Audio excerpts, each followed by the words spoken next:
కర్ణపర్వం. ఈ పర్వంలో మనం కర్ణుడు ఏ విధంగా యుద్ధం చేశాడు, ఏ విధంగా మరణించాడు, వీటి గురించి డిస్కస్ చేయడం అయితే జరుగుతుంది.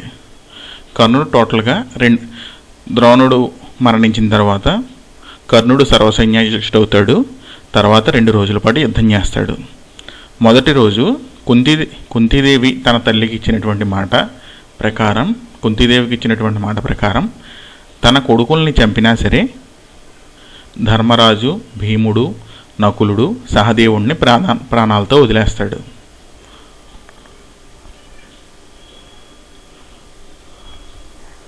భీముడు అతి భయంకరంగా దుర్యోధనుడు ఎదురుకుండా దుశ్శాసనుణ్ణి అర్జునుడి యొక్క సపోర్టుతో చంపుతాడు. దాని తర్వాత దుశ్శాసనుడి యొక్క రక్తం తాగి ద్రౌపదీదేవి యొక్క సిగకు ముడివేస్తాడు. అంటే ద్రౌపదీదేవి వస్త్రాపహరణం టైంలో పొందినటువంటి అవమానంలో భాగంగా ఆవిడ జుట్టుని ముడివేసుకోకుండా విరబూసుకుని ఉంటుంది జుట్టుని. ఆ జుట్టుకి దుశ్శాసనుణ్ణి చంపిన తర్వాత భీముడు వెళ్ళి ముడివేస్తాడు. ఇది మొదటి రోజు కర్ణపర్వంలో కర్ణుడు యుద్ధం చేస్తున్నప్పుడు భీముడు, కృష్ణుడు, అర్జునుడి సహకారంతో దుశ్శాసనుణ్ణి దుర్యోధనుడు ఎదురుకుండా చంపి ఈ రకంగా తన యొక్క పగని తీర్చుకోవడం అయితే జరుగుతుంది దుశ్శాసనుడి మీద. రెండవ రోజు యుద్ధం కూడా భయంకరంగా స్టార్ట్ అవుతుంది. కానీ కర్ణుడికి రథసారథి కింద శల్యుడు వస్తాడు. శల్యుడు నకులుడు, సహదేవుడు యొక్క తల్లి అయినటువంటి మాద్రీదేవి యొక్క సోదరుడు. పాండవులకి మేనమామ అవుతాడు. అతను రథసారథి కింద వచ్చి కర్ణుణ్ణి కించపరుస్తూ, అర్జునుణ్ణి పొగుడుతూ రథం నడుపుతూ ఉంటాడు. కర్ణుణ్ణి సూతపుత్రుడు ఈ టైపులో నిందిస్తూ ఉంటాడు. దాని తర్వాత రెండో రోజు కూడా ఒకవైపు నుంచి శల్యుడు నిందిస్తూ ఉండగా ఇంకొక వైపు నుంచి భయంకరమైన యుద్ధం జరుగుతుంది. ఆ యుద్ధంలో నాగాస్త్రాన్ని ప్రయోగించి అర్జునుణ్ణి చంపడానికి ప్రయత్నిస్తాడు కర్ణుడు. కానీ కృష్ణుడు రథాన్ని భూమిలోకి తొక్కి అర్జునుణ్ణి కాపాడతాడు.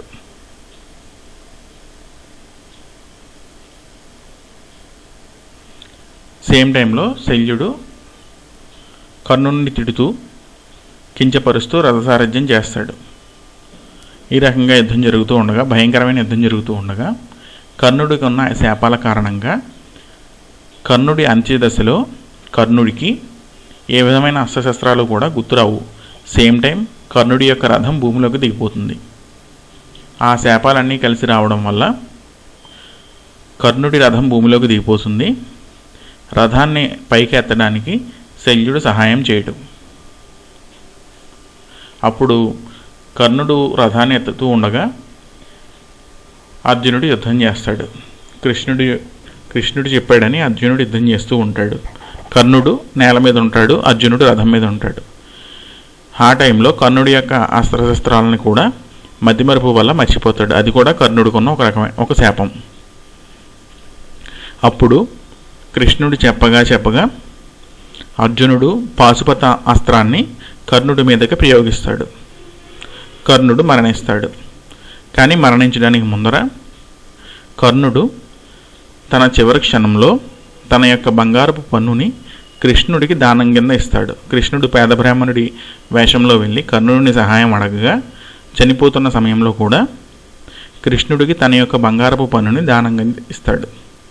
అప్పుడు కృష్ణుడు అపరదాన కర్ణుడు అని కర్ణుడిని అంటాడు. ఇక్కడతో కర్ణపర్వం పూర్తవుతుంది. ఈ కర్ణపర్వంలో మెయిన్గా దుశ్శాసనుడు, కర్ణుడు మరణిస్తారు. కర్ణుడి తర్వాత శల్యుడు రథసారథిగా ఉన్న శల్యుడు సేనాపతిగా నియామకం జరుగుతుంది. శల్యుడు ధర్మరాజు చేతిలో యుద్ధంలో మరణిస్తాడు.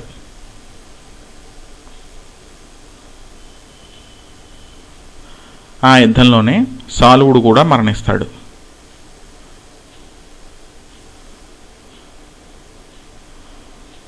ఈ లోపల శకుని సహదేవుడి తో యుద్ధం చేస్తూ యుద్ధంలో ఓడిపోయి మరణించే టైంలో ఎవరైనా మిగిలి ఉన్నారా, అటువైపు అని మా వైపు ఎవరన్నా మిగిలి ఉన్నారా అని అడుగుతాడు.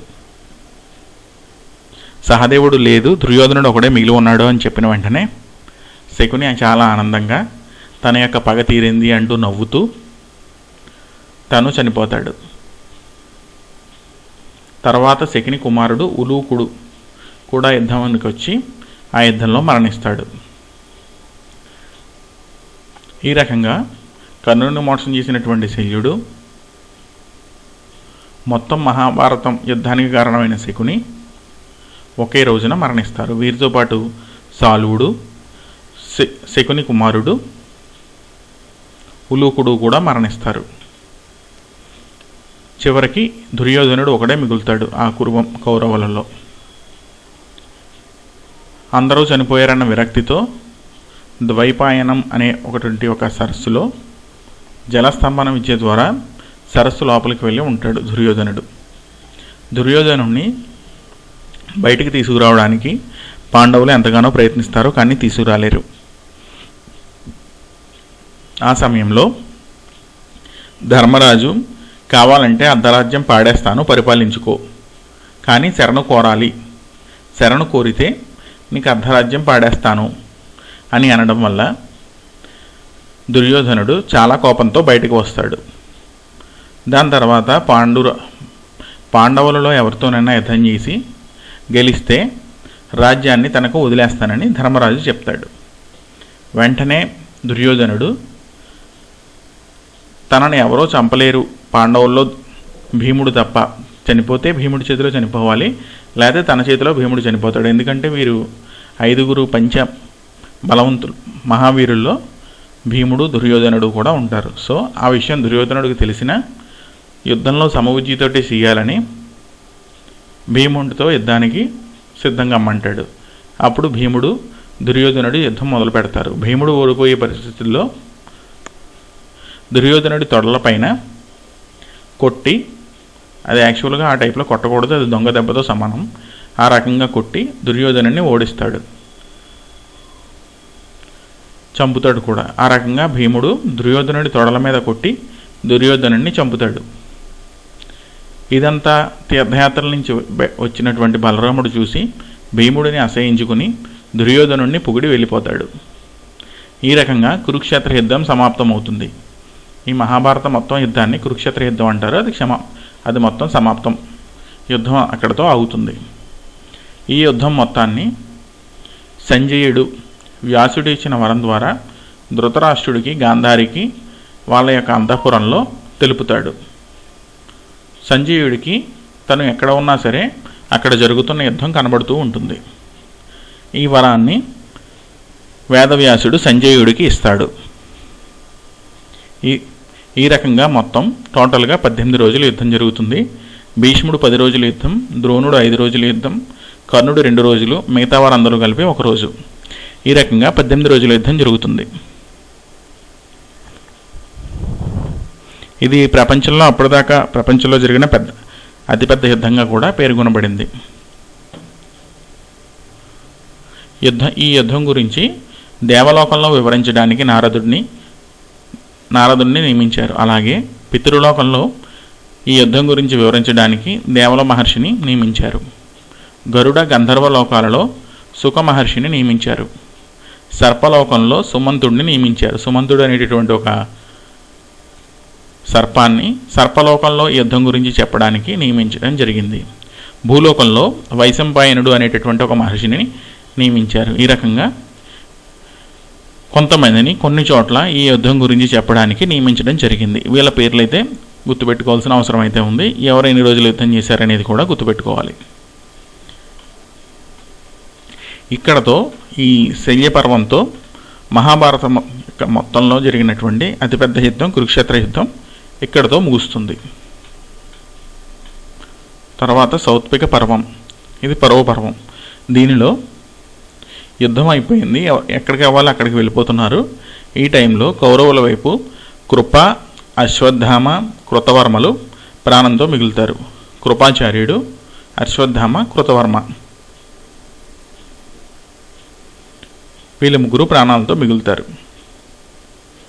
అశ్వత్థామ తన తండ్రి ద్రోణుడిని చంపారన్న కోపంతో పాండవుల పిల్లలు ఉప పాండవులు నిద్రిస్తున్న సమయంలో, దృష్టద్యుమ్నుడు నిద్రిస్తున్న సమయంలో వాళ్ళ కుటీరాన్ని అంటించి వాళ్ళను కూడా చంపి వాళ్ళ కుటీరాన్ని అంటిస్తాడు. ఉప పాండవుల 5గురిని దృష్టద్యుమ్నుడిని నిద్రపోతూ ఉన్న సమయంలో చంపి కుటీరాన్ని అంటిస్తాడు. తర్వాత అక్కడి నుంచి వెళ్ళిపోతూ ఉండగా అర్జునుడు ఎదురుగా రాగా అర్జునుడి మీద బ్రహ్మ శిరోనామకాస్త్రాన్ని ప్రయోగిస్తాడు. ఈ బ్రహ్మ శిరోనామకాస్త్రం ఉన్న అస్త్రాల్లో చాలా భయంకరమైన అస్త్రంగా మనకి రామాయణంలో కూడా చెప్పబడింది. ఈ బ్రహ్మ శిరోనామకాస్త్రం కోసమే రామాయణంలో మేఘనాథుడు ఇంద్రజిత్తు యాగం చేస్తాడు. ఆ యాగాన్ని ఆపి లక్ష్మణుడు ఇంద్రజిత్తుని చంపుతాడు. అదే విధమైన అదే అస్త్రాన్ని అశ్వత్థామ అర్జునుడి మీద ప్రయోగిస్తాడు. అర్జునుడు కూడా అదే అస్త్రాన్ని తిరిగి ప్రయోగిస్తాడు అశ్వత్థామ వైపు. దానికి కారణం ఏంటంటే ఆ అస్త్రానికి ఎదురు లేదు. ఆ అస్త్రాన్ని ఆపాలన్నా అదే అస్త్రం ప్రయోగించాలి, లేకపోతే ఆ అస్త్రం ప్రయోగించిన వాళ్ళే దాన్ని ఆపవలసిన అవసరం అయితే ఉంటుంది. ఇది బ్రహ్మాస్త్రం కాదు, బ్రహ్మ శిరోనామకాస్త్రం. అర్జునుడు అదే అస్త్రాన్ని ప్రయోగిస్తాడు. ఆ 2 అస్త్రాలు ఒకదానికొకటిగా వెళ్ళి ఒకదానితో ఒకటి యుద్ధం చేస్తుండగా లోకాలన్నీ తలదిల్లిపోతూ ఉంటాయి. తర్వాత అందరూ అడగగా, దేవతలు వాళ్ళందరూ కూడా అడగగా, పరస్పర ఒప్పందం మేరకు అర్జునుడు అస్త్రాన్ని ఉపసంహరిస్తాడు. అంటే ఇటువైపు అర్జునుడు అస్త్రాన్ని ఉపసంహరించాలి, అటువైపు అభిమన్యుడు ఉపసంహరించాలి. అశ్వత్థామ మాట తప్పి పాండవ వంశ నాశనానికి దారి మళ్లిస్తాడు ఆ అస్త్రాన్ని, అర్జునుడి మీద నుంచి కాకుండా. వెంటనే ఆ అస్త్రం అభిమన్యుడి యొక్క భార్య ఉత్తర గర్భంలోని పిండాన్ని సైతం చంపడానికి అస్త్రం వెళ్తుంది. ఈ విషయాన్ని గుర్తించి శ్రీకృష్ణుడు సుదర్శన చక్రాన్ని త్యాగం చేసి ఆ అస్త్రాన్ని ఆపుతాడు.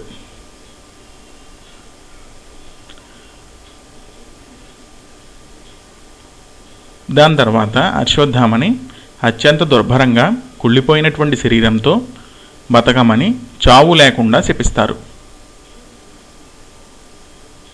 ఈ రకంగా బ్రహ్మశిరోనామకాస్త్రం అశ్వత్థామ ఉపసంహరించకుండా ఉత్తర యొక్క గర్భంలోకి పంపడం వల్ల కృష్ణుడి యొక్క సుదర్శన చక్రాన్ని త్యాగం చేసి ఆ అస్త్రాన్ని ఉపసంహరించి అశ్వత్థామని అత్యంత దుర్భరంగా కుళ్ళిపోయినటువంటి శరీరంతో బతకమని, అది కూడా శాశ్వతంగా చావు లేకుండా కుళ్ళిపోయినటువంటి శరీరంతో బతకమని కృష్ణుడు శపిస్తాడు. ఇక్కడతో సాత్విక పర్వం సమాప్తం అవుతుంది. దాని తర్వాత స్త్రీ పర్వంలో రాజ్యంలో స్త్రీలందరూ బాధతో ఉంటారు. పాండవులు కౌరవులు, పాండవుల వైపు సైన్యం కౌరవుల వైపు సైన్యం మ్యాక్సిమం చనిపోతారు. దానివల్ల రాజ్యంలో ఉన్న స్త్రీలందరూ బాధతో ఉంటారు. పాండవులు కృష్ణుడు కలిసి ధృతరాష్ట్రుడు గాంధారి దగ్గరికి వెళ్తారు. ధృతరాష్ట్రుడు కోపాన్ని గ్రహించి భీముడి స్థానంలో ఉక్కు భీముడి యొక్క విగ్రహాన్ని ఉంచుతారు. అంటే భీముడి విగ్రహాన్ని ఉక్కుతో తయారు చేసి ధృతరాష్ట్రుడికి ఎదురుకుండా ఉంచుతారు. ధృతరాష్ట్రుడు ప్రేమని నటించి భీముడిని పొగిడి ఆ ఉక్కు విగ్రహాన్ని గట్టిగా కౌగిలించుకుంటాడు. ధృతరాష్ట్రుడు భీముడి కన్నా బలవంతుడు. ఆయనకి కేవలం కళ్ళు లేకపోవడం వల్ల మాత్రమే ఆయన సింహాసనానికి పరిమితం అవుతాడు. లేకపోతే ఆయన జయించడం కూడా చాలా కష్టం. ఆ ధృతరాష్ట్రుడు కౌగిలించుకున్నప్పుడు ఉక్కు భీముడి విగ్రహం ముక్కలు అయిపోతుంది, విరిగిపోయి. ఆ ధృతరాష్ట్రుడి శక్తికి విగ్రహం విరిగిపోతుంది. దాని తర్వాత అది ఉక్కు విగ్రహం అని చెప్తారు. ధృతరాష్ట్రుడు సిగ్గుపడి పశ్చాత్తాపంతో పాండవుల్ని క్షమించమని అడుగుతాడు. పాండవులు క్షమిస్తారు. దాని తర్వాత పాండవులు కృష్ణుడు కలిసి గాంధారి దగ్గరికి వెళ్తారు. గాంధారి కౌరవులు చనిపోవడానికి ఈ యుద్ధానికి కారణం కృష్ణుడే అని కోపంతో కృష్ణుడితో పాటు యాదవ వంశం మొత్తం 36 సంవత్సరాల్లో నశిస్తుంది అని శాపం ఇస్తుంది. ఇక్కడతో స్త్రీ పర్వం సమాప్తం అవుతుంది. గాంధారి కౌరవులు చనిపోవడానికి కృష్ణుడే కారణమని కోపంతో కృష్ణుడితో పాటు అతని యొక్క యాదవ వంశం మొత్తాన్ని 36 సంవత్సరాల్లో నశిస్తుంది అని శాపమిస్తుంది. ఇక్కడితో శ్రీ పర్వం కంప్లీట్ అవుతుంది. దాని తర్వాత శాంతి పర్వం. శాంతి పర్వంలో ఈ చనిపోయినటువంటి వాళ్ళ గురించి అందరూ బాధపడుతూ ఉండగా కర్ణుడి జన్మ రహస్యం కుంతీదేవి చెబుతుంది. కర్ణుడు పాండవులకి అన్న అన్న విషయం తెలుస్తుంది. ధర్మరాజు కోపంతో తన తల్లి చేసినటువంటి మోసానికి దాచినటువంటి దీనికి ఆడవారందరికీ నోటిలో మాట ఎక్కడా దాగదు, నోట్లో రహస్యాలు దాగవు అని శాపమిస్తాడు.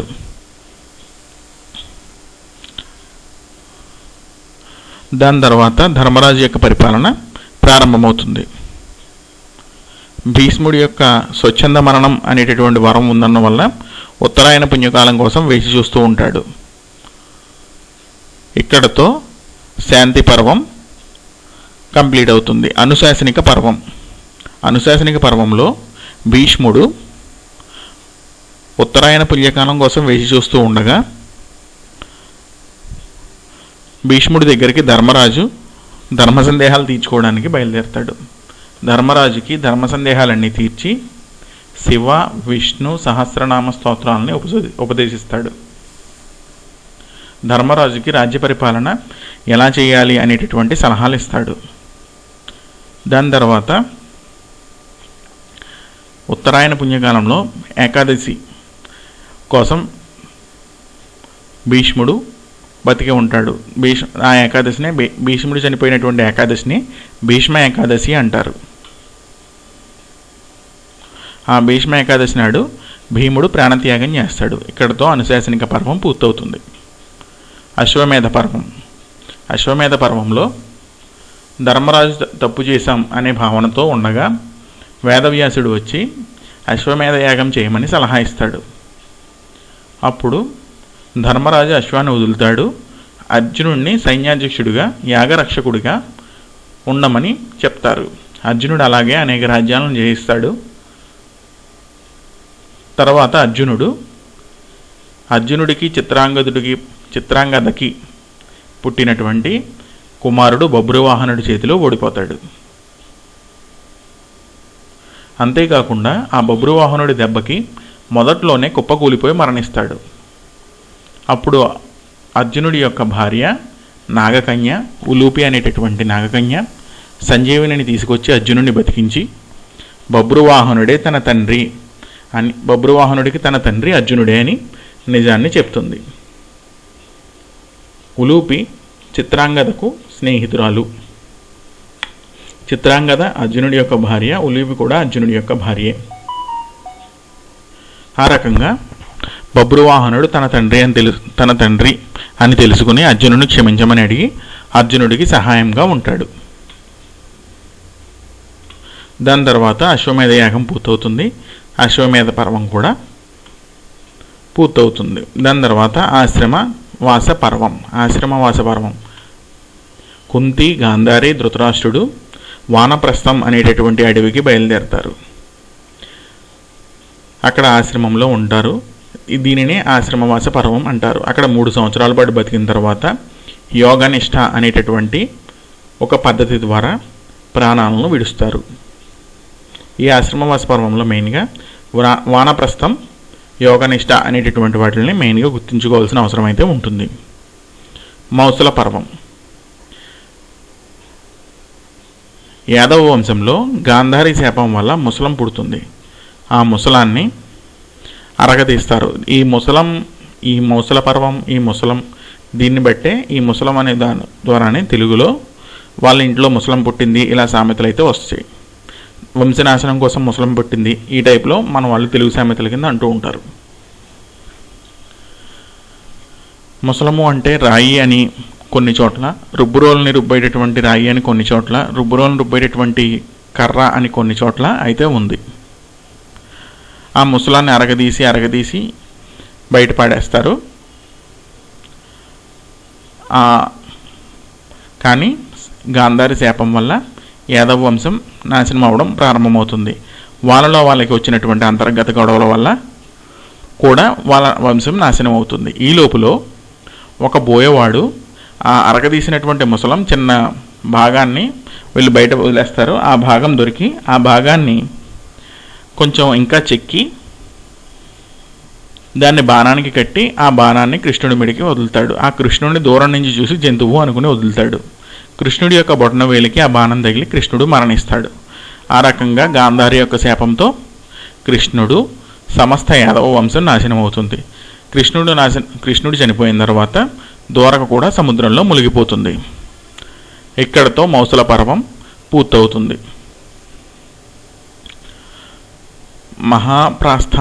ప్రస్థానిక పర్వం. మహాప్రస్థానిక పర్వంలో అభిమన్యుడి కొడుకు అయిన పరీక్షిత్తు మహారాజుకి రాజ్య పట్టాభిషేకం చేస్తారు. తమ్ముళ్లతో ద్రౌపదితో కలిసి ధర్మరాజు సశరీరంగా స్వర్గాన్ని చేరుకునే ప్రయత్నం మొదలు పెడతాడు. ఆ ప్రయత్నంలో భాగంగా చాలా దూరం ప్రయాణం చేయవలసి వస్తుంది. మహాప్రస్థానం అనేటటువంటి ఒక ప్రాంతానికి చేరుకుంటారు. దీనినే మహాప్రస్థానిక పర్వం అని ఈ పర్వాన్నే దీనివల్లే మహాప్రస్థానిక పర్వం అంటారు. ఆ యాత్రని కూడా మహాప్రస్థాన యాత్ర అంటారు. వీళ్ళు సశరీరంగా స్వర్గాన్ని చేరుకునేటటువంటి ప్రయాణాన్ని మహాప్రస్థాన యాత్ర అంటారు. వీరికి దారిలో ఒక కుక్క తోడుగా వస్తుంది. మహాప్రస్థాన యాత్రలో పాండవులతో పాటు ఒక కుక్క కూడా తోడుగా వస్తుంది. వాళ్ళ యాత్రలో చాలా దూరం ప్రయాణం చేసిన తర్వాత దారిలో ఒకళ్ళ తర్వాత ఒకళ్ళు అలా అందరూ చనిపోతారు. చివరికి ధర్మరాజు కుక్క మిగులుతారు. ఆ సమయంలో ఇంద్రుడు వచ్చి రథం ఎక్కమని ధర్మరాజుని ఆహ్వానిస్తాడు. అప్పుడు కుక్కను కూడా తన వెంట తీసుకువస్తానని ధర్మరాజు అంటాడు. దానికి ఇంద్రుడు ఒప్పుకోడు. నాతో పాటు ఎంత దూరం వచ్చినటువంటి కుక్కని నేను వదిలి రాలేను, నేను మోసం చేయలేని కుక్కని అని ధర్మరాజు చెప్పడం వల్ల వెంటనే ఆ కుక్క ధర్మదేవత కింద ప్రత్యక్షమయ్యి తన నిజ స్వరూపాన్ని చూపించి ధర్మరాజుని ప్రశంసిస్తుంది. తర్వాత ధర్మరాజు స్వర్గానికి బయలుదేరతాడు. ఇక్కడతో మహాప్రస్థానిక పర్వం పూర్తవుతుంది. చివరి పర్వం స్వర్గారోహణ పర్వం. ఈ పర్వంలో ధర్మరాజు స్వర్గంలో కౌరవులను, నరకంలో పాండవుల్ని చూస్తాడు. తను కూడా నరకంలోనే ఉంటానంటాడు. ఇంద్రుణ్ణి యముణ్ణి పిలిచి వీళ్ళు ఇలా ఎందుకున్నారు అని కారణం తెలుసుకుంటాడు. కౌరవులందరూ యుద్ధంలో మరణించడం వల్ల స్వర్గంలో ఉన్నారని,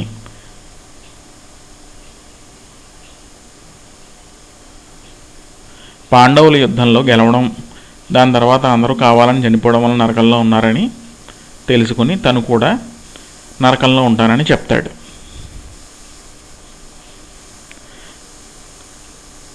దానికి వీళ్ళందరూ ఒప్పుకోకపోవడం వల్ల ఇంద్రుడి సహాయంతో పాండవులను కూడా స్వర్గంలోకి తీసుకొస్తారు. అక్కడ అందరూ కలిసే ఉంటారు. పాండవులు కౌరవులు కూడా ఏ విధమైన గొడవలు లేకుండా స్వర్గారోహణ పర్వంలో అందరూ కలిసి సంతోషంగా ఉంటారు. ఇక్కడతో స్వర్గారోహణ పర్వం పూర్తవుతుంది. ఆ రకంగా యుద్ధం చేసుకుని మరణించినటువంటి పాండవులు కౌరవులు స్వర్గంలో చనిపోయిన తర్వాత ఏ విధమైన గొడవలు లేకుండా ఉంటారు. ఇక్కడతో మహాభారతంలో అన్ని పర్వాలు పూర్తవుతాయి. దీని తర్వాత మహాభారతంలో ముఖ్యమైన కొన్ని పాత్రల గురించి చర్చిద్దాం.